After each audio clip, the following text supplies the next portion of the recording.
Bank ಬಂದ್ರೆ ಇವತ್ತು ವೈಯಕ್ತಿಕವಾದಂತ ಆ ಕುಟುಂಬಕ್ಕೆ ಆ ವ್ಯಕ್ತಿಗೆ ಪರಿಚಯ ಇದೆ.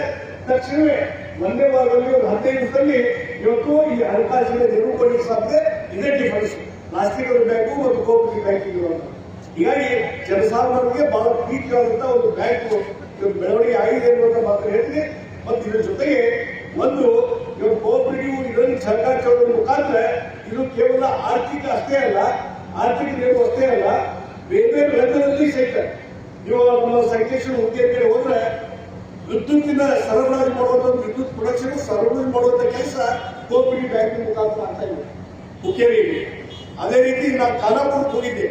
ಖಾನಾಪುರದಲ್ಲಿದ್ದಂತ ಸೊಸೈಟಿ ಅಲ್ಲಿ ಎಜುಕೇಶನ್ ಶಿಕ್ಷಣ ಸಂಸ್ಥೆಗಳನ್ನ ನಿರ್ಮಾಣ ಮಾಡಿ ಇವತ್ತು ವಿದ್ಯಾರ್ಥಿಗಳಿಗೆ ಶಿಕ್ಷಣವನ್ನು ಕೊಡುವಂತ ಕೆಲಸಗಳು ಆ ಖಾನಾಪುರದಲ್ಲಿ ನೋಡಿದ್ವಿ. ನಾವು ಬಳ್ಳಾರಿಗೆ ಹೋಗಿದ್ವಿ. ಬಳ್ಳಾರಿಗೆ ಹೋದಾಗ ಅಲ್ಲಿ ಇದು ಬರೀ ಶಿಕ್ಷಣ ಸಂಸ್ಥೆ ನಡೆಸುವುದು ಅಷ್ಟೇ ಅಲ್ಲದೆ ಇನ್ನೊಂದು ಹೊಸದಾದಂತ ಯೋಜನೆ ತಗೊಂಡ್ಬರ್ತಾರ. ಅವರ ಸದಸ್ಯರಿಗೆ ಏನೊಂದು ಮನೆಗಳ ನಿರ್ಮಾಣ ಮಾಡಲಿಕ್ಕೆ ಸೈಟ್ಗಳು ಬೇಕಾಗಿದೆ, ಆ ಸೈಟ್ಗಳನ್ನ ಲೇಔಟ್ ಮಾಡುವಂತ ಕೆಲಸವೂ ಸಹಿತ ಆ ಸೊಸೈಟಿ ಮಾಡಿದೆ ಬಳ್ಳಾರಿ. ಈ ರೀತಿ ಬೇರೆ ಬೇರೆ ಯೋಜನೆ ಮುಖಾಂತರ ಜನರ ನೆರವಿಗೆ ಜನಸಾಮಾನ್ಯರಿಗೆ ಬರುವಂತ ಕೆಲಸ ಸೊಸೈಟಿಯಿಂದ ಮಾಡಲಿಕ್ಕೆ ಸಾಧ್ಯತೆ. ಹೀಗಾಗಿ ಈ ಸರ್ಕಾರ ತತ್ವದೊಳಗೆ ಒಂದು ಪ್ರೀತಿ ವಿಶ್ವಾಸ ಬಹಳ ಇದೆ ಅನ್ನುವಂತ ಮಾತನ್ನ ಈ ಸಂದರ್ಭ ಹೇಳಿ, ಅದಕ್ಕಾಗಿ ಇವತ್ತು ಪಟ್ಟಣ ಕ್ಷೇತ್ರಕ್ಕೆ ಇವತ್ತಿನ ಅಧ್ಯಕ್ಷ ಇದ್ದೀರಿ, ಉಳಿದ ನಿರ್ದೇಶಕ ಬಂಧುಗಳಿದ್ದೀರಿ. ನೀವು ಬಹಳ ಯಶಸ್ವಿಯಾಗಿ ಈಗ 14 ಬ್ಯಾಂಕ್ಗಳನ್ನು ಮಾಡಿ ಯಶಸ್ವಿಯಾಗಿ ಈ ಬ್ಯಾಂಕ್ ನಡೆಸ್ಕೊಂಡು ಬಂದಿದ್ದೀವಿ. ಲಕ್ಷಾಂತರ ಜನರಿಗೆ ಅನುಕೂಲ ಮಾಡಿದ್ವಿ.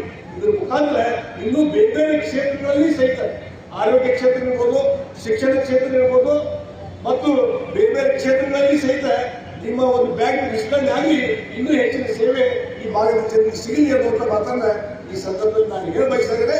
ಮತ್ತು ಇನ್ನೊಂದು ಇತ್ತೀಚೆಗೆ ಸೌಹಾರ್ದ ಬ್ಯಾಂಕ್ಗಳು ಬಂದಿದ್ದಾವೆ. ಆದರೆ ಸೌಹಾರ್ದ ಬ್ಯಾಂಕ್ಗಳು ನನ್ನ ಅನುಭವ ಪ್ರಕಾರ ಹೇಳ್ಬೇಕಾದ್ರೆ ಅದು ಆ ವ್ಯಕ್ತಿಗಳಿಗೆ ಆ ಕುಟುಂಬ ಮಾತ್ರ ಸೀಮಿತ ಆಗಿದ್ದಾವೆ. ಆದರೆ ಜನಸಾಮಾನ್ಯರಿಗೆ ಅನುಕೂಲ ಆಗುವಂತ ಕೆಲಸ ಆಗಿಲ್ಲ. ಮತ್ತು ಕೆಲವೊಂದು ದುರ್ವ್ಯವಹಾರ ಆಗಿದ್ದರಿಂದ ಕೆಲವೊಂದು ಬ್ಯಾಂಕ್ಗಳು ಮುಚ್ಚೋಗಿ ಡಿಪಾಸಿಟ್ ಇದ್ದದ್ದು ತೊಂದರೆ ಆಗಿದ್ದು ನಾವು ನೋಡಿದ್ದೀವಿ. ಅದಕ್ಕಾಗಿ ಇವತ್ತು 60 ವರ್ಷ ನೀವು ಯಶಸ್ವಿಯಾಗಿ ನಡೆಸ್ಕೊಂಡು ಬಂದಿದೆ ಅಂದ್ರೆ ನಿಮ್ಮ ಪ್ರಾಮಾಣಿಕನ ಇದರಲ್ಲಿ ಎದ್ದು ಕಾಣ್ತದೆ. ಇದರಲ್ಲಿ ಎಲ್ಲಿ ಹಣದ ದುರುಪಯೋಗ ಆಗಿಲ್ಲ ಅನ್ನುವಂಥದ್ದು ಎದ್ದು ಕಾಣಲಿಕ್ಕೆ ಸಾಧ್ಯ. ಹೀಗಾಗಿ ಅಧ್ಯಕ್ಷರಿಗೆ ಮತ್ತು ನಿರ್ದೇಶಕ ಮಂಡಳ ಮತ್ತು ಹಿಂದಿನ ಎಲ್ಲಾ ಅಧ್ಯಕ್ಷರಿಗೂ ಸಹಿತ ನಾನು ಅಭಿನಂದನೆ ಸಲ್ಲಿಸ್ತೇನೆ. ಇದೇ ರೀತಿ ಸೇವೆ ಮುಂದುವರಿಯಲಿ ಮತ್ತು ಇನ್ನೂ ಹೆಚ್ಚಿನ ರೀತಿ ಸೇವೆ ಸಿಗಲಿ ಅನ್ನುವಂಥ ಮಾತನ್ನು ಈ ಸಂದರ್ಭದಲ್ಲಿ ಹೇಳಿ, ಮತ್ತು ನಾನು ಪಟ್ಟಣ ಕ್ಷೇತ್ರಕ್ಕೆ ಹೇಳಿದೆ, ನಾನು ಈ ಕಾರ್ಯಕ್ರಮ ಬರ್ತೀನಿ ಅಂತ ಹೇಳಿ. ಇವತ್ತು ಬೆಂಗಳೂರಿನಲ್ಲಿ ಇನ್ನೊಂದು ಪ್ರಮುಖವಾದಂತಹ ಕಾರ್ಯಕ್ರಮ ಇತ್ತು. ಅವ್ರಿಗೆ ಹೇಳಿದೆ, ನಾನು ಇಲ್ಲಿ ನಾ ಮಾತು ಕೊಟ್ಟಿದ್ದೀನಿ, ಇಲ್ಲಿ ಹೋಗ್ಲೇಬೇಕು ನಾವು ಅನ್ನುವಂಥದ್ದು.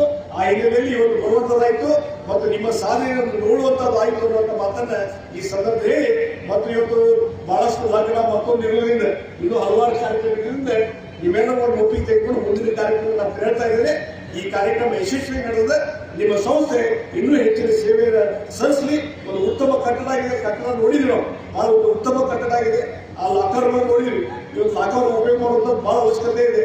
ಹೀಗಾಗಿ ಅದನ್ನೆಲ್ಲ ಮುಟ್ಕೊಂಡು ಜನಸಾಮಾನ್ಯರ ಅನುಕೂಲ ಆಗಲಿ. ಇದು ಕಾರ್ಯಕ್ರಮ ಯಶಸ್ವಿಯಾಗಿ ನಡೆದ ಸಂಸ್ಥೆ ಇನ್ನೂ ಹೆಚ್ಚಿನ ರೀತಿ ಹೆಚ್ಚು ಇರಲಿ ಅಂತ ಹೇಳಿ ಶುಭ ಹಾರೈಸಿ ನನ್ನ 4 ಮಾತನ್ನು ಮುಗಿಸ್ತಾ ಇದ್ದೇನೆ. ನಮಸ್ಕಾರ. ಜೈ ಹಿಂದ್, ಜೈ ಕರ್ನಾಟಕ.